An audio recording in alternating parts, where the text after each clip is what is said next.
যারা ব্রাজিল এবং জার্মানিকে নিয়ে অনেক বাজে কথা বা বাজে মন্তব্য করতেছিলেন তাদেরকে একটু দেখতে চাই। ব্রাজিল 6টা দিছে, জার্মানি 4টা দিছে।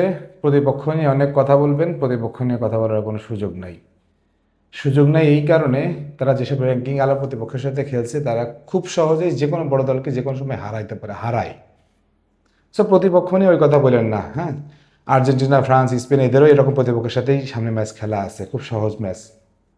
তো সহজ ম্যাচ কতটুকু কিভাবে খেললো সেই ব্যাপারগুলো নিয়ে যখন আলাপ করতেছি, তখন একটা ব্যাপার আপনাদেরকে জানাই রাখি, জার্মানি এবং ব্রাজিলকে নিয়ে আপনারা কখনো প্রেডিকশন করবেন না। আর্জেন্টিনা এইসব দলকে নিয়ে প্রেডিকশন করবেন না। এদের এদের এদের এদের আপনি টুর্নামেন্ট যত প্রোগ্রেস হবে, এদের খেলা তত দুর্দান্ত হবে, আপনারা বুঝতে পারবেন না যে কিভাবে এরা খেলতেছে, কিভাবে এরা খেলবে। সো ওই জায়গাটা থেকে বলতেছে প্রেডিকশন করবেন না। ওয়েল, প্রথমে আমি যে জিনিসটা দিয়ে শুরু করতে চাই সেটা হচ্ছে যে ব্রাজিল কেমন খেললো। ব্রাজিল 6টা গোল দিচ্ছে, 2টা গোল খাইছে, কিন্তু এর মধ্যে একটা আছে হচ্ছে যে আত্মঘাতী গোল, একটা আছে হচ্ছে যে লাস্ট দিকে একটা গোল।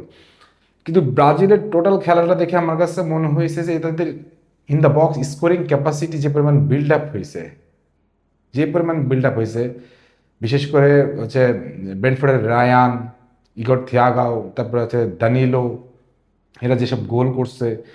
তারপরে তো শুরুতেই ভিনিসিয়াস জুনিয়র গোল করে দিচ্ছে, কাসিমিরও গোল করছে। যেভাবে গোল করছে, যেই স্টাইলে গোল করছে, যেভাবে আধিপত্য ধরে রেখে গোল করছে, ডেফিনেটলি সেটা একটা দুর্দান্ত খবর যে কার্লো আনচেলত্তি তার দলটাকে গুছাই ফেলতেছেন উইদাউট নেইমার। কিন্তু এখানে একটু দুশ্চিন্তার ব্যাপারও আছে, রক্ষণ ভাগে এখনও দেখছি যে সেই রক্ষণ ট্রানজিশনে যেই সলিডনেসটা ওইটা এখনও আসে নাই, ওইটা হয়তো বা একটু টাইম লাগবে। নেক্সট তাদের একটা প্রস্তুতি ম্যাচ আছে যুক্তরাষ্ট্রে গিয়ে, সেই ম্যাচে হয়তো বা তারা আরেকটু পরীক্ষা নিরীক্ষা করে তারপর বিশ্বকাপে তারা ওইভাবে নেমে যাবে।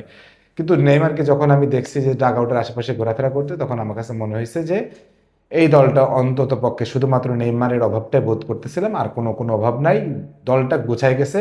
এই জন্য বলতেছে ব্রাজিল, জার্মানি এদেরকে নিয়ে খুব বেশি নেগেটিভ মন্তব্য করবেন না।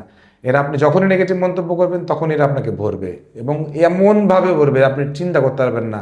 পানামার মতো দল, পানামা কিন্তু হচ্ছে যে আমেরিকার রিজনের একটা খুব দুর্দান্ত দল, তাদের বিশ্বকাপ খেলার রেকর্ড আছে অনেকবার। সো তাদের মতো দলকে মানে মানে একদম যাকে বলে গো হারানো এত সহজ না। হ্যাঁ, কিন্তু যেই ব্যাপারটা আছে যে ডিফেন্সিভ ট্রানজিশনে কিছুটা মিস্টেক আছে, কিছুটা জায়গায় উন্নতি করার সুযোগ আছে, এগুলো কার্লো আনচেলত্তি আমাদের চেয়ে ভালো বুঝেন, উনি এটা করে ফেলবেন।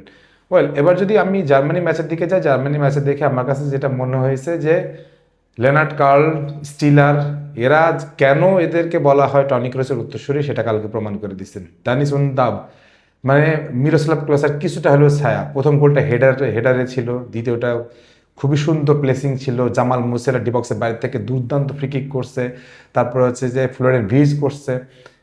হ্যাঁ, আপনি আইসল্যান্ড 73 নম্বর র্যাঙ্কিংয়ে আসছে এই কথাটা বলতেই পারেন যে আইসল্যান্ড ইয়াকে এদেরকে হারানো এত খুব মানে ইয়া মানে মানে কি বলে মানে খুব ব্যাপার না ভাই। এই দল বড় বড় দলকে যে কি পরিমাণ ভোগায়, আপনি এদের বিশ্বকাপ বাছাই দেখেন, এদের অন্যান্য ম্যাচগুলো দেখেন, বিশ্বকাপ দলগুলোকে এরা কি পরিমাণ ভোগায়।